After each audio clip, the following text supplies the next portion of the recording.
Banyak yang bilang IHSG kita crash gara-gara MBG misalkan. Ini langsung aja ya, belak-belakan ya misalkan. Oke.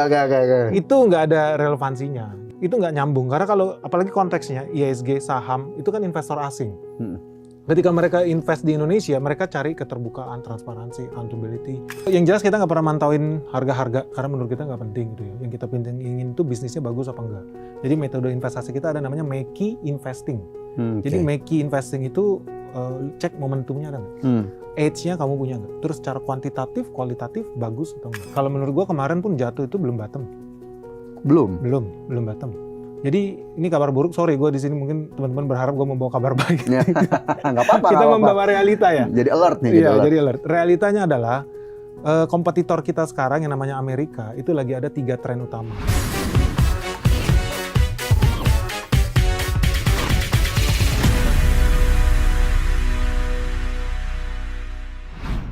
Sobat investor, Sobat IDX Channel kembali berjumpa bersama kami dalam podcast The Cuan IDX Channel bersama saya Fajar Wayong. Dan tentu kalau kita lihat dalam beberapa pekan terakhir ya, Sobat investor, pasar modal Indonesia sedang menghadapi ujian. IHSG masih berfluktuasi meskipun kalau kita lihat ini kita taping di tanggal 6 Juli ya teman-teman ya. Kemarin 3 hari terakhir ya berhasil ditutup di zona hijau sih ya, menguat rally 3 hari beruntun. Tapi memang kalau kita lihat investor asing ternyata masih belum sepenuhnya kembali ya. Ini bahkan net sell-nya masih terus terjadi per 3 Juli kemarin begitu ya, lebih dari 70 triliun rupiah. Ini masih dibukukan oleh investor asing. Rupiah juga masih dalam tekanan, inflasi meningkat kemarin berdasarkan rilis dari data BPS, bahkan juga berbagai sentimen masih muncul ya dari dalam dan juga luar negeri. Tapi di tengah kondisi tersebut, Sobat Investor, Sobat IDX Channel, apakah kemudian ini saat yang tepat untuk mulai melirik peluang investasi? Nah, kita akan gali pada hari ini tentu narasumbernya nggak asing lagi. Teman-teman juga pasti udah banyak yang nungguin ya sejak episode-episode sebelumnya yang juga sudah hadir. Kali ini saya bersama dengan Mas Benix. Mas Benix, apa kabar? Halo Mas Fajar. Sehat ya? Sehat, thank you. Oke, udah selesai jalan-jalan ke luar negerinya? Udah Ya. Nanti kemana lagi nih Mas? Kita next itu pengen jalan ke Cina. Wow. Ya, jadi Cina, New Zealand, sama Kanada. Kemarin kan baru balik dari Amerika. Dari Amerika kita ke India. Next itu harusnya di Cina. Sama Kanada. Oke, masih banyak agendanya padat-padat nih. Mampir juga nih ke podcast The Cuan. Makasih ya Mas Benix ya. Thank you Mas Fajar. Oke Mas Benix, kita ngobrol soal pasar dulu deh. Kita lihat kan 1 bulan terakhir pasarnya masih cukup bergejolak. Meski memang tadi sudah saya bilang sempat menghijau, tapi ya memang masih di bawah level 6 ribuan gitu ya. 5.900 kayaknya. Iya, 5.000 gitu. dekat-dekat lah ya. Apa faktor terbesar sebetulnya yang membuat pandangan investor, terutama asing terhadap Indonesia sampai dengan saat ini? Apakah memang kecenderungannya masih cukup buruk, masih cukup negatif, atau Mas Benix punya pandangan lain? Kalau kita lihat, satu yang jelas ya kan dari kemarin tuh banyak yang bilang, ini gue kesel banget sih pas nontonnya dari India bahkan. Banyak yang bilang IHSG kita crash gara-gara MBG misalkan. Ini langsung aja ya, belak-belakan ya misalkan. Oke. Itu nggak ada relevansinya gitu loh. Kenapa nggak nyambung? Karena gini, terlepas dari gue setuju kalau MBG itu harus dievaluasi gitu. Kalau ada kebocoran harus dibenerin. Itu nggak nyambung. Karena kalau apalagi konteksnya IHSG saham itu kan investor asing. Ketika mereka invest di Indonesia, mereka cari keterbukaan, transparansi, accountability. Dan itu yang dikritisi sama MSCI itu. Dan itulah yang membuat IHSG itu jadi crash. Kenapa? Karena selama ini IHSG kita ditopang bisa tembus sampai 8.000, 9.000. Karena ada saham-saham yang valuasinya tidak masuk akal. Ada yang PI 200, ada yang PI 400. Lu bayangin investasi 400 tahun lagi balik modal. Nggak ada, kecuali di IHSG. Di Amerika aja, Microsoft aja PI-nya cuma sekitar 20. Artinya 20 tahun balik modal. Investasi di Microsoft. Kok bisa-bisanya di IHSG ada saham-saham yang 300 tahun belum tentu balik modal. Itu udah nggak logis. Dan itu dipertanyakan sama MSCI. Emang perusahaan lu bikin apa sih? Bikin AI kah? Bikin data center kah? Bikin microchip kah? Tidak. Karena ada ya aksi yang menurut gua ya salah satu apa ya bilangnya ya koordinasi lah di antara. Yang kemarin jadi catatan MSCI, betul, coordinated trading ya. Betul. Coordinated trading sehingga sahamnya terpompa naik sehingga terlihat seolah-olah IHSG kita wow to the moon. Padahal ditopang oleh saham-saham yang sebetulnya kosong di dalamnya itu. Dan sekarang karena dikritisi sama MSCI, investor asing sadar, ya bener juga ya, kayaknya nggak bener juga gue beli saham ini. Bisa sampai 400 tahun lagi balik modal, nggak masuk akal. Kecuali dia bikin obat menyembuhkan orang mati jadi hidup lagi. Logis gitu kan, nggak ada nih. So dia check out. Ketika dia check out, ya wajar aja saham-saham itu collapse. Ketika saham-saham itu collapse, dan kita udah mention namanya berulang kali di YouTube kita. Lu siap-siap ya, tadi tahun 2024, itu gue udah mention. Nama sahamnya apa? Sebelum mereka makin naik daun dong di 2025. Iya betul. Oke, Di situ oke. persis di situ gue bilang, ini saham bakal nyungsep ke 3.000-an. Ketika itu terjadi apa? Gua garansi IHSG diskon 50% ketika itu terjadi. Kenapa? Karena dia yang selama ini gendong IHSG. Bukan karena fundamental bisnisnya, no. Tapi karena ada koordinasi itu. Dan ini, ya again, ini nggak ada hubungannya sama investor asing. Namanya investor kan invest pengen cuan. Tapi ketika masuk kena prank, sebel, ya dia check out, wait and see. So yang kejadian hari ini adalah investor asing, wait and see. Wait and see. Ya, dia akan lihat itu benar atau enggak. Nggak ada hubungan sama MBG. Nggak ada MBG. Ya kalau dia kena prank di satu saham, kapok lah dia gitu loh. Dia akan cari sampai gimana sih aturan main yang bener. Benerin dulu dong aturan mainnya. Nanti kalau menarik ya gue akan invest. Berarti MSCI ini sebetulnya juga membuka mata investor asing juga yang tadinya mungkin cukup percayalah dengan saham Indonesia. Ternyata ada catatan-catatan itu membuka mata. Jadi wait and see sampai November nanti nggak? Yang kan MSCI masih belum tuntas nih. Kemarin meskipun kita disebut bertahan di emerging market atau gimana Mas? Betul. Itulah yang aku bilang dari awal tahun ya. Kita itu harus berpikir seolah-olah kamu adalah MSCI. Mereka bukan lembaga amal, mereka adalah perusahaan yang harus cari cuan. Dari apa? Dari jualan indeks. Orang-orang langganan indeks MSCI dapat duit. Mereka itu perusahaan for profit. Jadi kalau mau lihat yang terjadi di IHSG adalah, ini kita udah bilang sebelum pengumuman. Betul. Gue bilang, mulai bikin pola pikir, kalau lu jadi MSCI apa yang lu akan lakukan? Di video itu gue bilang, kalau gue jadi MSCI, gue akan tunda pengumuman bulan ini. Gue akan buying time. Kenapa? Karena ternyata terjadi hal-hal di luar dugaan mereka. Demonya tidak bikin kerusuhan. Indonesia tidak bubar gara-gara rupiah jebol 18.000, mungkin 19.000, Indonesia tidak bubar. Indonesia tidak crash. Itu semua di luar prediksi mereka. Mereka berharap tambah panik nih. Karena itu udah masuk ke worst case-nya mereka sebetulnya. Betul. Tapi ternyata kok kayaknya nggak kolaps-kolaps nih. Indonesia kagak gelap-gelap ini nih. So di situ gue bilang di video itu kita, kalau gue jadi MSCI, gue akan tunda pengumuman ini. Oke. Ternyata faktanya dia tunda. Tunda. Dia buying time. Seru nih. Dia buying time. Apa? Apa yang akan kita lihat dalam 3 bulan ke depan? Juli, Agustus, September. Ya, semoga nggak terjadi. Semoga yang gue bilang nggak terjadi. Tapi mungkin kita bakal lihat, mungkin aksi terorisme skala besar. Waduh. Mungkin bukan di Indonesia. Yang bakal bawa ya ekonomi dunia nyungsep lebih dalam lagi. Dan bukan ngadi-ngadi karena ini udah terjadi dari zaman dulu pun. Ada polanya gitu. Polanya ya, di World Trade Center. Terus ternyata menciptakan perang Irak. Terus kemarin itu cerita yang terus berulang-ulang aja gitu. Metode ini. Dan ya MSCI menurut gue melakukan hal yang bijaksana. Dengan dia buying time, hopefully within the next 3 months. Tidak ada apa-apa. Tidak ada apa-apa. Tidak ada apa-apa. Harapannya. Harapan kita. Oke. Tentu, tapi kalau mereka kan pengen cari profit. Harapan mereka adalah ada apa-apa. Oke. Tapi kenapa sih MSCI tadi buying time selain yang tadi Mas Benex bilang? Apakah kemudian kan di satu sisi mereka juga tetap mengapresiasi apa yang sudah dilakukan tadi ya, buka data HSC lah, free float-nya dinaikkan lah. Apakah itu belum cukup gitu Mas untuk meyakinkan MSCI bahwa oke, sudah cukup, nggak usah sampai November, Indonesia udah pasti emerging market, nggak ada lagi ancaman-ancaman ke frontier market dan saham-saham Indonesia dimasukin lagi ke indeks. Atau memang belum secukup itu ya MSCI lihatnya? Gini, MSCI juga berada di dalam posisi yang super dilematis. Karena hari ini kita di emerging market itu kita duduk bareng Korea Selatan. Korea Selatan by size ada indeks namanya FTSI, Russell punya, itu dia sebenarnya udah dikategorikan sebagai negara yang udah maju, develop market. Di MSCI, Korea Selatan tuh harusnya naik level ke develop market. Faktanya hari ini dia berdiri sejajar sama Indonesia. Bahkan kalau dihitung poinnya, kita itu lebih baik dibanding Korea Selatan, bursa efek kita.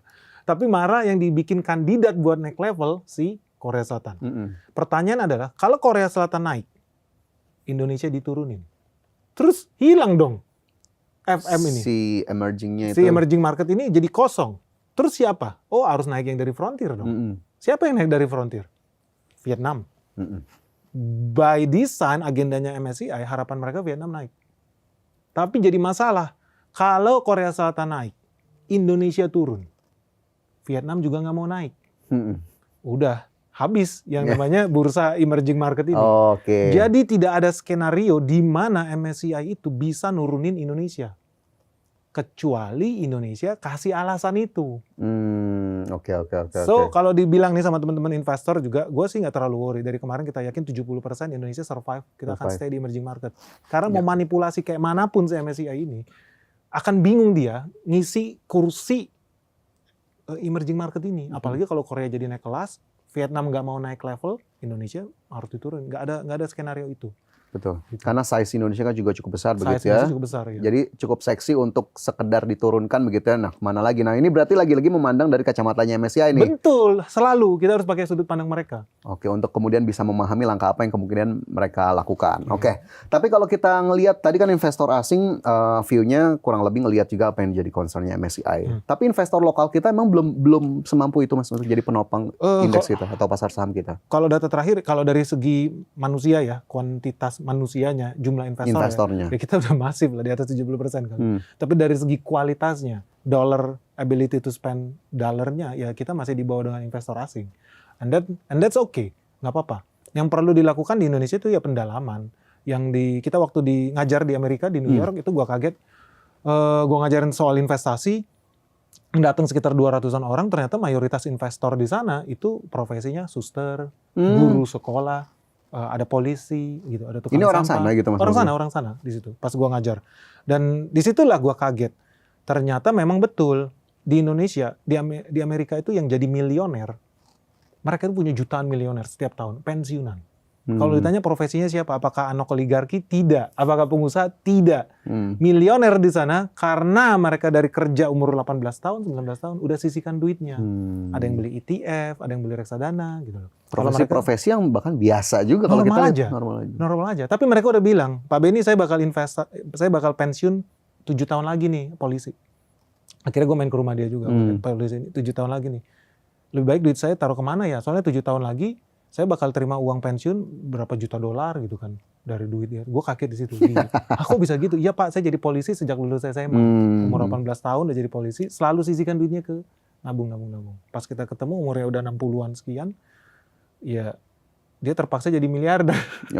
Terpaksa jadi miliarder karena terbiasa investasi. Nah, ini pembudayaan ini yang di Indonesia nggak ada. Akibatnya apa? Di Amerika Serikat, lebih dari 50% manusia di sana pasti punya rekening saham.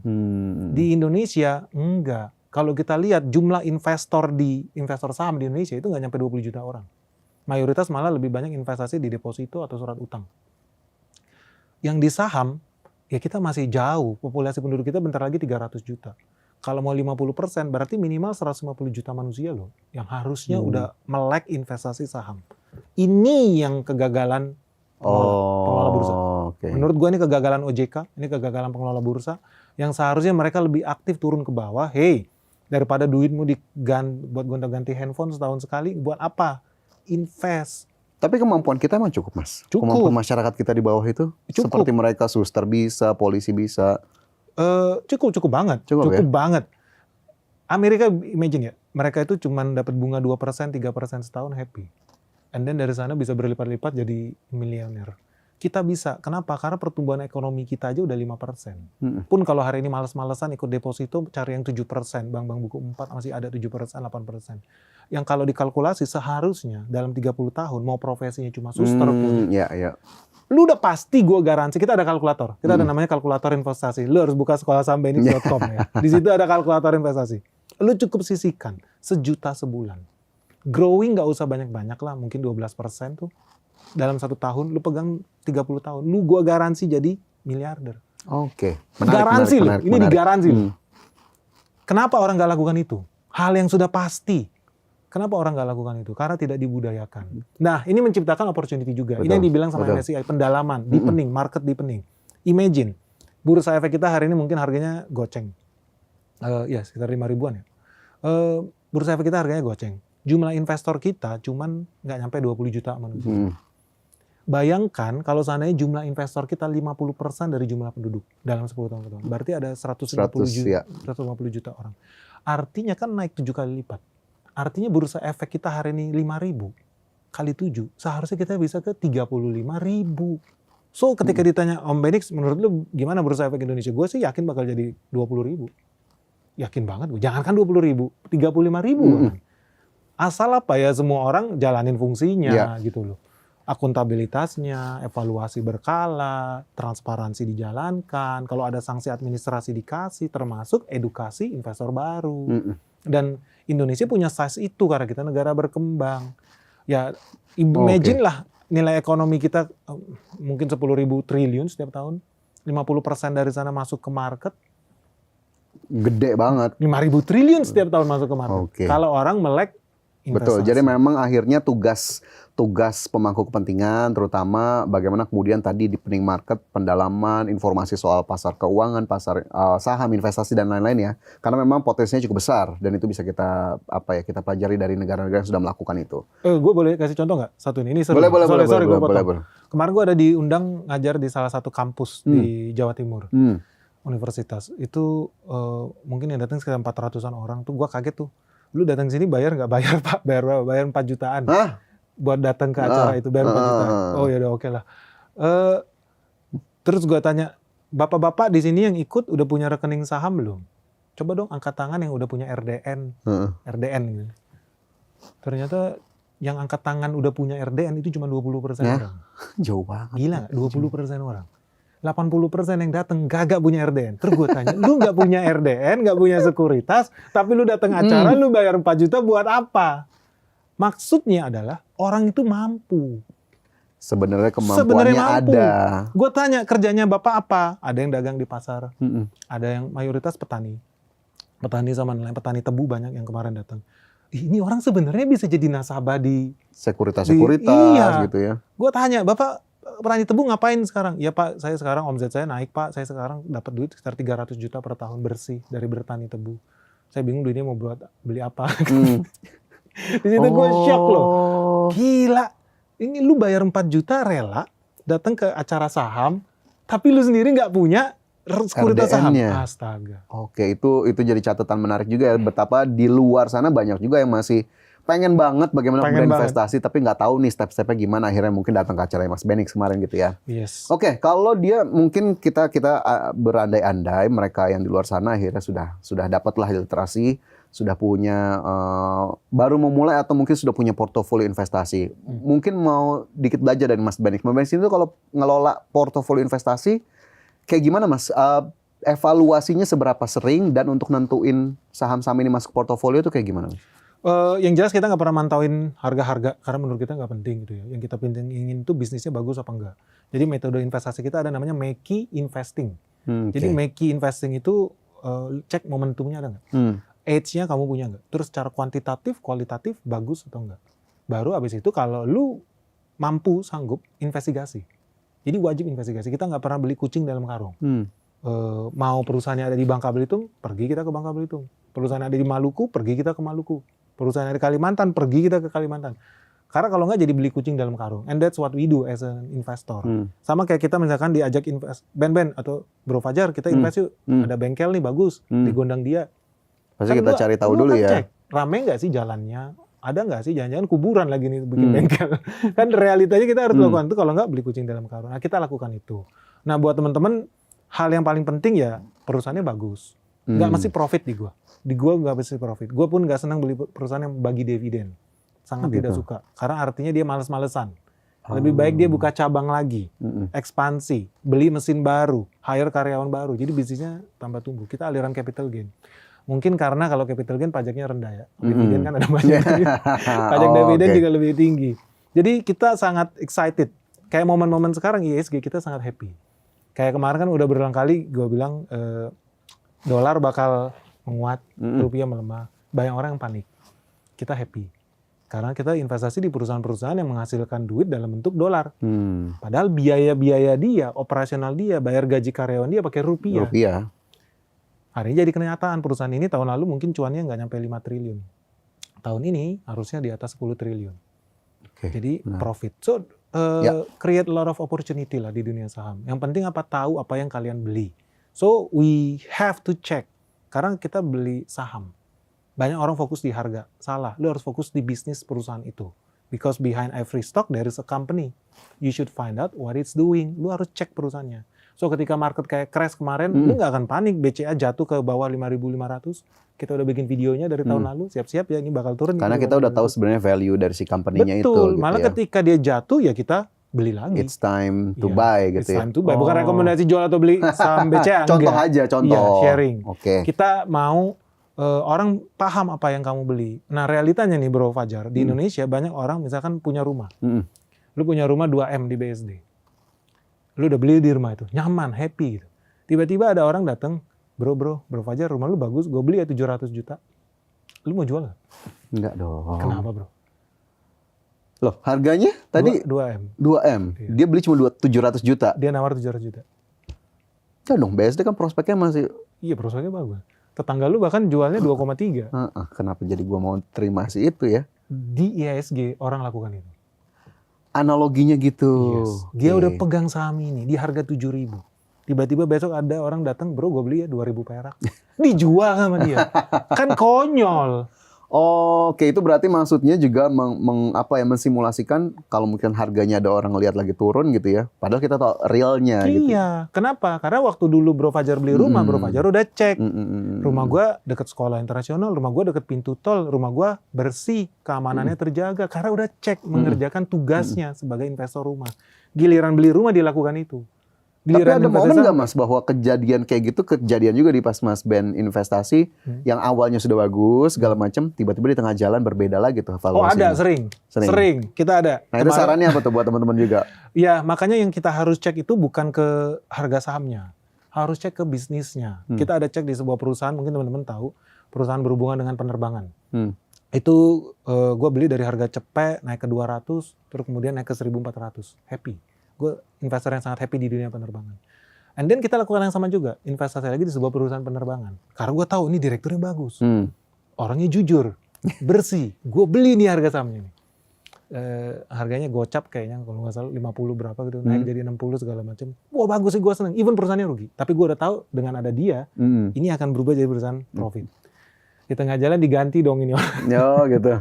Di tengah jalan panik dong kita. Tapi inilah bisnisnya. Akhirnya kita keluar. Untungnya mungkin nggak nyampe 30% lah. Oke, jadi adjustment di tengah-tengah juga perlu dilakukan begitu ya kalau Betul. memang sudah tidak sesuai dengan skenario Skenario yang kita bikin di awal Dengan- gitu loh. oke. Karena itu salah satu faktor penting dia bisa profit. Ketika faktor penting yang namanya governance, manajemen yang bagus tiba-tiba berubah, ya lu jangan berharap skenario lu dibawa dijalankan gitu. Jadi gue nggak fokus dengan harga nggak penting. Oke. Bisnisnya gimana? Oke. Menarik ini jadi catatan juga ya teman-teman ya. Ini ada stylenya dari Mas Benny yang juga mungkin bisa ya mungkin saja cocok untuk diaplikasikan di teman-teman semua. Oke, kalau kita ngelihat tadi kita balik lagi ke market Mas Ben. IHSG kan kemarin juga sudah sempat menghijau begitu ya. Tapi asingnya masih mencatatkan net sell. Apakah kemudian kalau kita lihat pendorong IHSG ke depan apa lagi nih Mas Ben? Investor asingnya mau ngelihat apa lagi sih dari Indonesia? Sorry ya, gue harus mengabalkan kabar buruk nih. Waduh, Kalau menurut gue kemarin pun jatuh itu belum bottom. belum. Belum bottom. Jadi ini kabar buruk, sorry gue di sini mungkin teman-teman berharap gue membawa kabar baik. Ya, nggak apa-apa. Kita nggak apa-apa. membawa realita ya. Jadi alert nih. Iya, alert. jadi alert. Realitanya adalah kompetitor kita sekarang yang namanya Amerika itu lagi ada 3 tren utama. Yang pertama adalah Kevin Wirtz, orang yang gantiin Jerome Powell menjadi The Fed. bosnya The Fed. Kemarin orang berharap dia menjalankan agendanya Donald Trump ngurungin suku bunga kredit. Kemungkinan besar yang akan dia lakukan bahkan adalah naikin Justru naikin ya. kredit. Ya. Kalau bunga naik di Amerika Serikat, orang lebih happy nabung dolar. Aduh, Bunga iya, deposito iya. naik, ngapain nabung di saham? Sama ada resiko. Nabung di Amerika Serikat, nabung deposito, nabung surat utang, udah fix. Mau besok ada kiamat pun dia bayar bunga itu kan ya. Iya. Jadi kita lagi ada kompetitor. Kompetitor kita kemungkinan besar bakal naikin terus suku bunga dia. So, bukan cuma kita yang harus wajib takut sih. Semua orang bakal harus takut karena duit bakal berlomba-lomba Larinya ke sana. lari ke sana. Karena lumayan tinggi ya sekarang. Yang Indonesia aja rate-nya udah nggak gitu jauh tuh kalau secara. Yes. Artinya teman-teman harus siap-siap. Indonesia akan harus terpaksa naikin lagi suku bunga kredit di dalam negeri. Artinya apa? Ya kembali juga investor di Indonesia kan bisnis ya. Bisnis realnya mereka harus ngutang ke bank. Betul. Harus bayar bunga ke bank. Bebannya jadi lebih besar. Bebannya jadi lebih tinggi. Artinya profitnya bisa jadi minus. Investor yang aware akan hal ini bisa jadi check out. Mereka akan taruh ke yang lebih safe. Ya udah kalau gitu gua nabung juga. Gitu loh. Nah ini kompetitor kita yang paling besar. Dan kemungkinan besar itu yang akan terjadi. Amerika Serikat akan naikin suku bunga dia. Nah yang kedua, udah Amerika Serikat narik duit-duit masuk ke negara dia. Yang kedua, dialah ibu kota AI planet bumi sekarang. Dan ini yang lagi dipompa naik. Indonesia tidak punya perusahaan AI. Betul. Indonesia tidak punya perusahaan semiconductor. So yang terjadi adalah teman-teman makin banyak perusahaan-perusahaan AI. Bentar lagi by the way mau IPO ChatGPT. cloud mau IPO, Waduh, makin banyak Anthropic ya. tuh tambah banyak, duit bakal pindah ke sana. Yang sebelumnya kita berharap orang Jepang nanti invest ke ISG gitu kan ya. Orang dari Jerman, orang dari Cina. No, mereka akan follow the money. Karena mereka melihatnya Melihat langsung ke sana. itu, trennya adalah AI, kita nggak ada AI, ya mereka akan ke-download semua di sana. Dan itu bisa jadi tercipta the next bubble.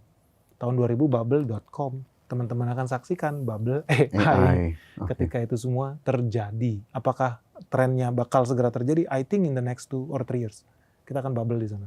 Terus ke pasar kita jadinya seberapa signifikan tuh Mas? Ini kembali lagi nanti ya sama si MSCI lagi. Mereka Oke. bisa manfaatin momen itu nggak? Dan Indonesia bisa nggak prop up yang tadi?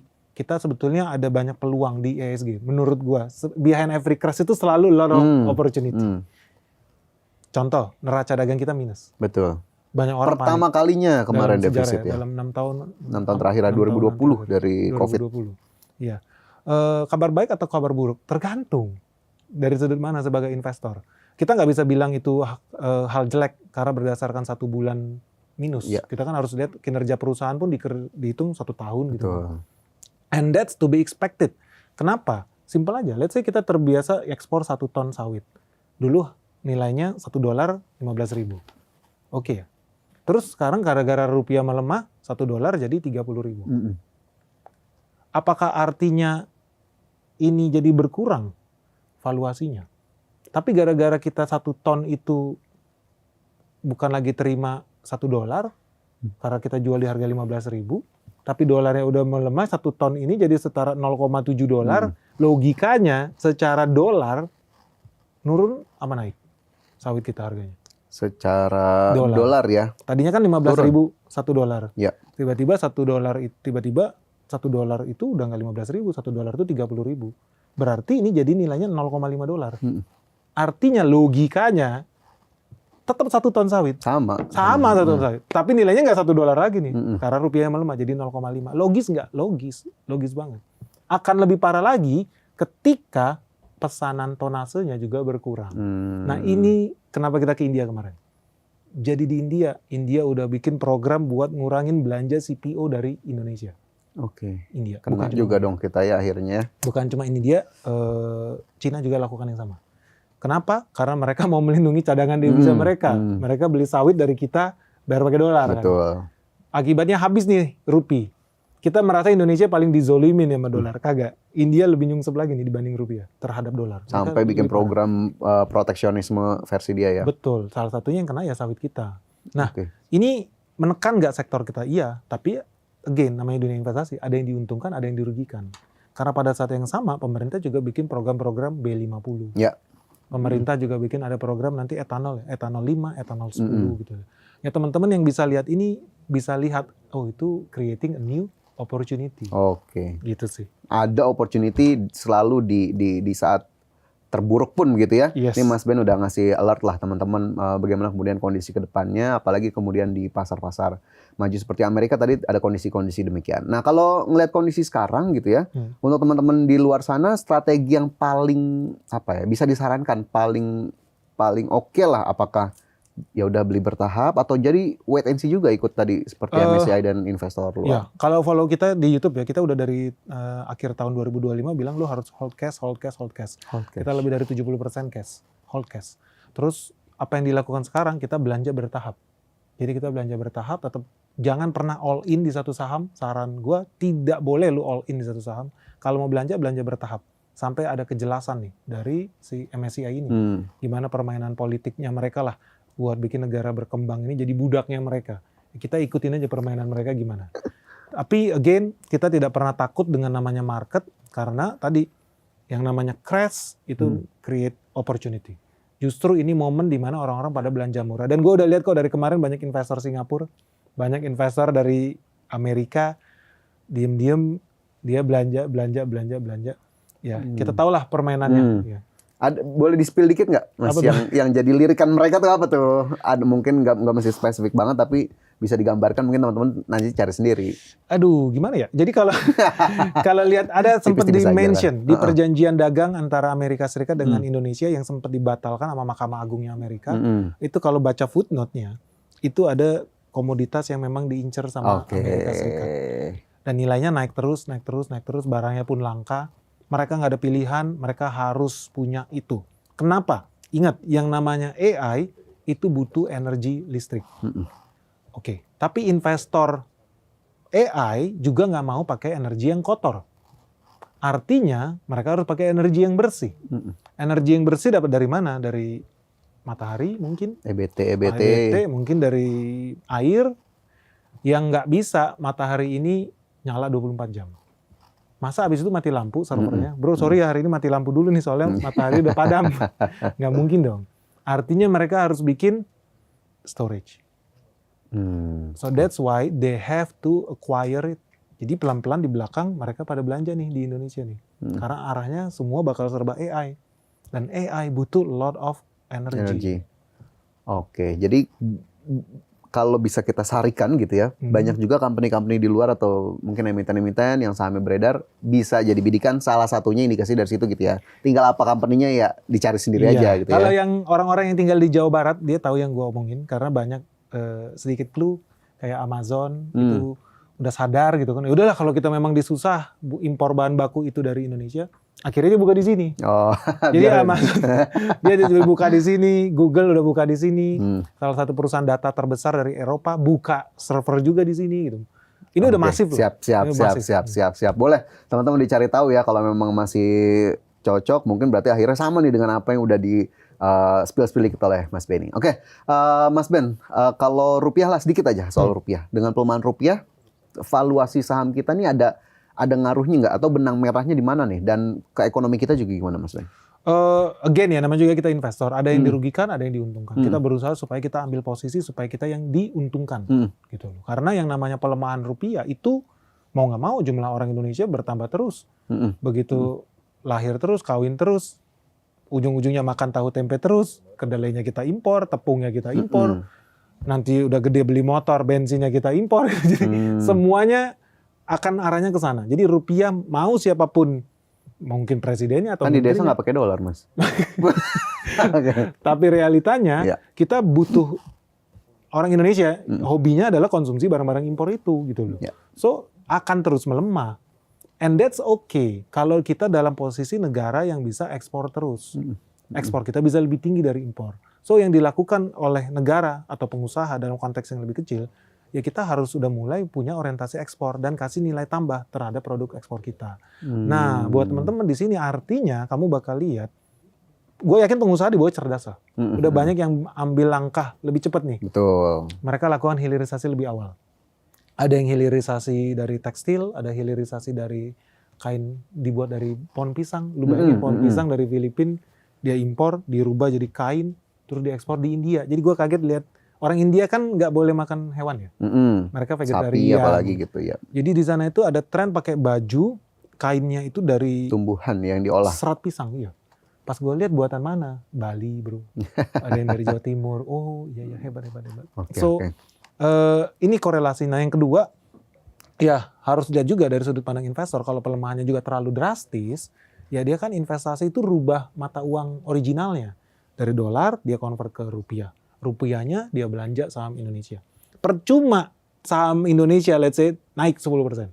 Tapi nilai dolarnya minus 20%. Dia nggak untung juga, dia udah kalah secara kurs. So itu yang harus di-manage sama kita. Pelemahan itu bagus. Sekali lagi ya, pelemahan rupiah itu bagus. Asal apa? Terstruktur, terjaga, metodologis. Ini yang sengaja dilakukan sama Vietnam juga. Karena nggak apa, kalau rupiah kita menguat, katakan $1 1.000 perak. Mati eksportir kita. Selesai. Yang bahagia importir. Kita nggak mau negara kita jadi negara importir. Kita mau negara kita jadi eksportir. Yang penting adalah manageable, makanya manageable ya. Jadi pelemahan itu harus terstruktur dan memang harus melemah terus. Baik itu catatan begitu ya ngelihat kondisi rupiah kita terhadap dolar Amerika Serikat. Mungkin kita udah di ujung-ujung nih Mas Ben, terasa ya. Kayaknya harusnya 1 jam, 2 jam kayak Mas Ben ya. Mas Ben kalau bisa ngasih saran lah atau mungkin dalam tanda kutip nasihat atau kata-kata yang diharapkan berdampak kepada teman-teman investor di luar, apa Mas Ben yang bisa disampaikan? Yang paling penting ekonomi kayak sekarang, lu jangan boros. Segera kurangin kalau lu punya cicilan-cicilan yang nggak jelas. Kenapa? Teman-teman akan lihat suku bunga makin lama makin mahal, makin naik. Wajib. Ujung-ujungnya apa? Orang yang nggak siap bakal gagal bayar. NPL perbankan harus tinggi. Lu harus bijak dengan pengeluaran lu. Nggak perlu istri baru setiap tahun, handphone baru setiap tahun, ganti motor terus nggak ada endingnya. No, bijak dengan pengeluaran lu. Harus. Kenapa? At the end of the day, lu akan lihat lu bisa dapat barang-barang saham, maksud gue investasi yang lebih layak dengan yang harga diskon. Ini momennya nih buat teman-teman, harus sesegera mungkin kurangin lu punya cicilan, pinjol kayak apa kayak, kurangin. Bayar sesegera mungkin. Lu bakal kaget kalau nggak lihat suku bunga KPR lu makin naik. Oke. Hati-hati lu. Oke, siap-siap itu jadi pengingat kita gitu ya, bahwa jangan tambah hutang kalau bisa ya. Jangan tambah utang, kalau bisa malah lunasin lebih awal atau cicil pokoknya lebih awal. Oke, karena sambil juga kita bisa melihat opportunity apa yang bisa kita lihat salah satu di pasar saham begitu ya. Kalau kita uangnya mungkin available gitu ya, jadi kita bisa melakukan langkah-langkah yang akhirnya berdampak keuntungan juga buat kita. Dan di ekonomi saat in this economy kalau In kata this anak-anak economy. muda ya. Jadi kita harus benar-benar sigap, benar-benar melihatlah langkah-langkah yang kita lakukan. Baik, Mas Ben, ini kita sayang banget waktu kita terbatas. Terima kasih banyak sudah hadir di podcast The Cuan hari ini. Nanti kita gali lebih lanjut lagi kalau ada insight-insight menarik ya. Thank you, Teman-teman Mas jangan Fajar. lupa saksikan podcast The Cuan IDX Channel hanya di YouTube IDX Channel dan juga TV IDX Channel saya Fajar. Terima kasih, sampai jumpa. Thank you, Mas Bye-bye. Ben. Thank you.